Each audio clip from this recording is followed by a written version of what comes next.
तो हेलो बच्चों, इस वीडियो से हम स्टार्ट कर रहे हैं अपना डेली डोज सीरीज का वीडियो नंबर 3 और आज हमारा चैप्टर पूरे डेफिनेशंस को हम देखने वाले हैं of kinetic theory of gases.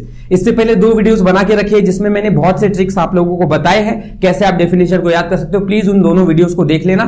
इस वीडियो के अंदर भी मैं ट्रिक्स आप लोगों को बताने वाला हूं कि कैसे आप कॉम्प्लिकेटेड डेफिनेशंस को आसानी से याद कर सकते हो। जैसे कि यहां पे देख रहे हो, टाटा ने इंदौर में क्यूआर पहुंचाया। इस ट्रिक से आपको ये डेफिनेशन याद हो जाएगी। विंस डिस्प्लेसमेंट WWE, या फिर आप लोगों को आगे चल के मैं कंपेरेटिव आप लोगों को बताऊंगा कि कैसे आपको डेफिनेशंस को एक दूसरे को कंपेयर करके दिमाग में याद रखना है। तो चलो तो स्टार्ट करते हैं इस वीडियो को। और सबसे पहला हमारा डेफिनेशन है डिग्री ऑफ फ्रीडम।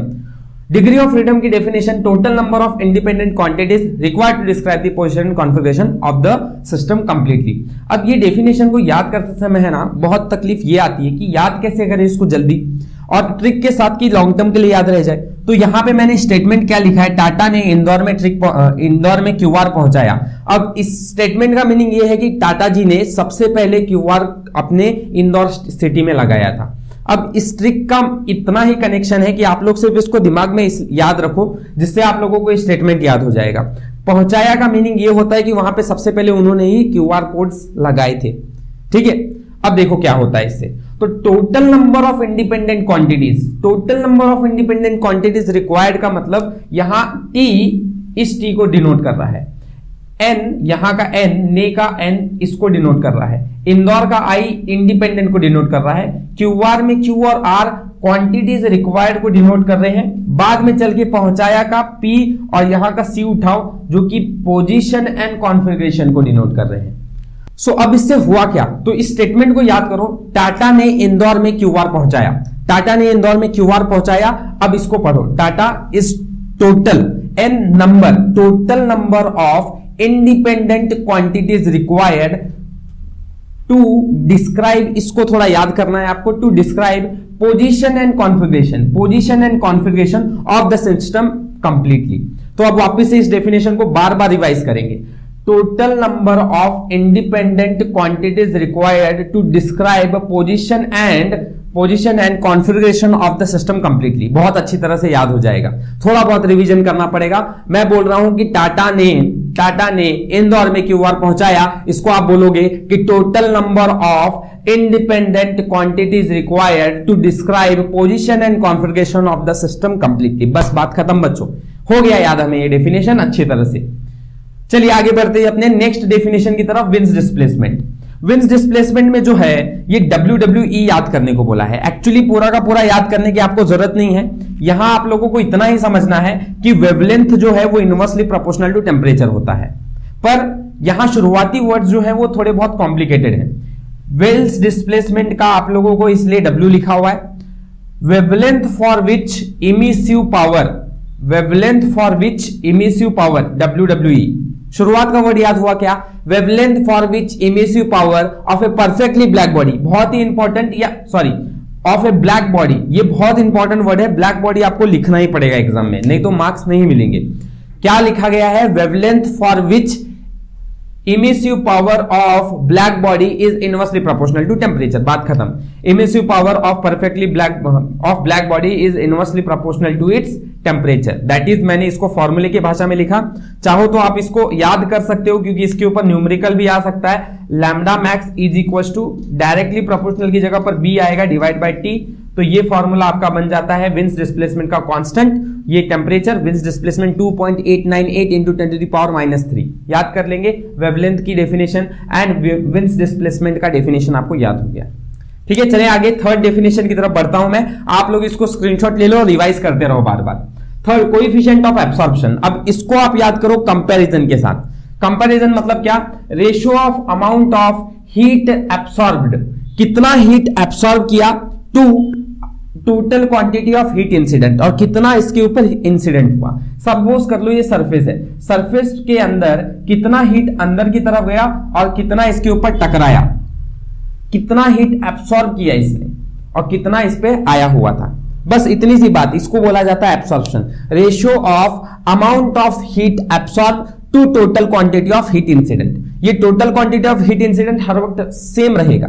जैसे अब इसके ही बेसिस से आप रिफ्लेक्शन और ट्रांसमिशन को भी याद कर सकते हो। क्या लिखोगे, ratio of amount of heat reflected, यहां क्या वर्ड आएगा, एब्सॉर्ब की जगह पर रिफ्लेक्टेड वर्ड आएगा, to total quantity of heat incident. तो इसका फॉर्मूला क्या आ जाएगा, यहां पे लिख दोगे आप आर और यहां पे लिख दोगे आप वार।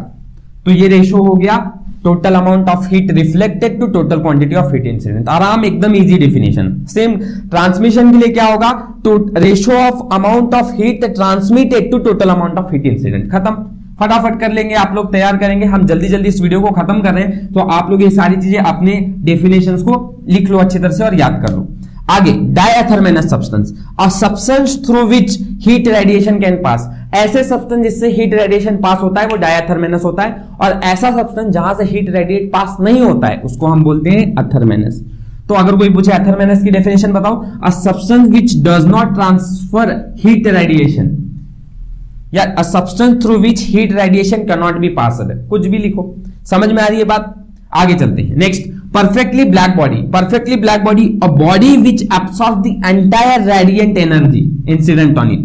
तो इसका जो एब्सॉर्प्शन होता है वो पूरा 100% होता है। इतना सा याद रख लो कि किसको बोलते हैं perfectly black body, a body which absorbs all the radiant energy incident on it. जितनी भी हीट उसके अंदर आएगी, उसके पास आएगी, वो सारा का सारा वो एब्सॉर्ब कर लेगा। बस इतना सा, दैट इज एब्सॉर्प्शन 100% होता है। तो चलो तो बच्चों आगे बढ़ते हैं अपने अगले डेफिनेशंस की तरफ। इमिसिव पावर और रेडिएंट पावर, इस किसे कहा गया है, radiant power, heat radiated per unit area per unit time. बहुत ही आसान, फॉर्मूला को देखो अपने आप याद हो जाता है, बहुत ही आसान है। इस पे न्यूमेरिकल भी आ सकता है। हीट रेडिएटेड, हीट को बताने के लिए हम क्यू का इस्तेमाल करें, heat radiated per unit area per unit time, बस बात खत्म।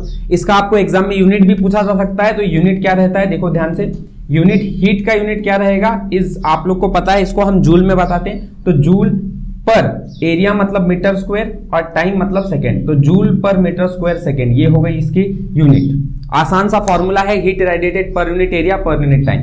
Coefficient of emission, coefficient of emission को ई से बताते हैं, स्मॉल से। It is the ratio of, simple है, रेशो है किसका, emissive power of ordinary body to emissive power of perfectly black body. इसको याद करने के लिए आप e is equal to ordinary body का इमिसिव पावर और परफेक्टली बॉडी का इमिसिव पावर ईपी, ठीक है। तो ऐसे आप याद हो सकते हो कि it is emissive power of ordinary body to emissive power of perfectly black body, बस बात खत्म। बोल रहा हूं कंपैरिजन में याद करोगे तो आसानी से याद हो जाएगा, ज्यादा डिफिकल्ट डेफिनेशंस आगे के हैं नहीं। आगे आ जाओ, किरचॉफ्स लॉ ऑफ रेडिएशन। अब ये क्या बोलता है, एट गिवन टेम्परेचर। ये इंपॉर्टेंट वर्ड है, इसको लिखना है, ध्यान में रखना कि ये नहीं लिखोगे तो मार्क्स कट जाएंगे। तो at given temperature coefficient of absorption equals to coefficient of emission. तो A इक्वल्स टू E, बस इसको इतना सा ही याद करना है पब्लिक, इतना याद कर ले कि आपके 1 मार्क्स 2 मार्क्स फिक्स हो जाते हैं। तो coefficient of absorption equals to coefficient of emission. Last definition, Stefan Boltzmann law, ये क्या कहता है कि power radiated per unit area of a perfectly black body is, ये बहुत इंपॉर्टेंट वर्ड है, perfectly black body is directly proportional to 4th power of its absolute temperature. मतलब power radiated per unit area को मैं R से बताता हूं, ये डायरेक्टली प्रोपोर्शनल होता है 4th power of its absolute temperature, बस बात खत्म।